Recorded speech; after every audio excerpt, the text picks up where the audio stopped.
ನಾನು ದಿನ ಈ ವ್ಯಾಯಾಮ ಮಾಡಿದ್ರಿಂದ ನನ್ನ ಸೆಕ್ಸುವಲ್ ಲೈಫ್ ಸುಧಾರಣೆ ಆಯಿತು, ನನ್ನ ಆತ್ಮವಿಶ್ವಾಸ ಮತ್ತು ಸ್ಟ್ಯಾಮಿನಾ ಹೆಚ್ಚಾಯಿತು. ಹೇಗೆ ಅಂತ ತಿಳಿದುಕೊಳ್ಳೋಣ.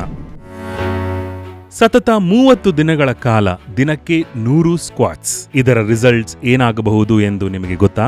ಇದನ್ನು ತಿಳಿದುಕೊಳ್ಳಲೆಂದೇ ನಾನು ಈ ಸವಾಲನ್ನು ಸ್ವೀಕರಿಸಿದೆ.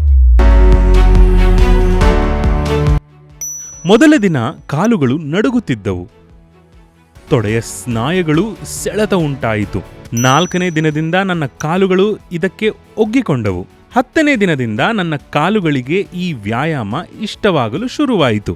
15ನೇ ದಿನದಿಂದ ಕಾಲುಗಳಲ್ಲಿ ಅಸಾಧಾರಣ ಶಕ್ತಿ ಬಂದಂತಾಯಿತು ಮತ್ತು ಕಾಲಿನ ಮಸಲ್ಗಳು ಉತ್ತಮವಾಗಿ ಟೋನ್ ಆದವು. 25ನೇ ದಿನದಂದು ಅತ್ಯಂತ ಕಠಿಣವಾದ ಬೆಲ್ಯಾಂಗಿರಿ ಟ್ರೆಕ್ ಅನ್ನು ನಾನು ಸುಲಭವಾಗಿ ಹತ್ತಿ ಇಳಿದೆ.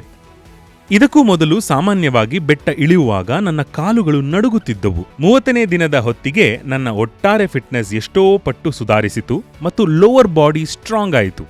ಅಷ್ಟೇ ಅಲ್ಲ, ಯಾವುದೋ ಒಂದು ಸೂಪರ್ ಪವರ್ ಬಂದಂತೆ ಅನುಭವವಾಯಿತು. ಅಲ್ಲದೆ ನಾನು ಗಣನೀಯವಾಗಿ ತೂಕವನ್ನು ಇಳಿಸಿಕೊಂಡೆ. ನೀವು ಕೂಡ ಈ ಚಾಲೆಂಜ್ ತೆಗೆದುಕೊಳ್ಳಲು ರೆಡಿನಾ? ಶುರು ಮಾಡೋ ಮೊದಲು ಕೆಲವು ವಿಷಯಗಳನ್ನು ನೆನಪಿಟ್ಟುಕೊಳ್ಳಿ. ವಾರ್ಮ್ ಅಪ್ ಮಾಡದೆ ಸ್ಕ್ವಾಟ್ಸ್ ಪ್ರಾರಂಭಿಸಬೇಡಿ.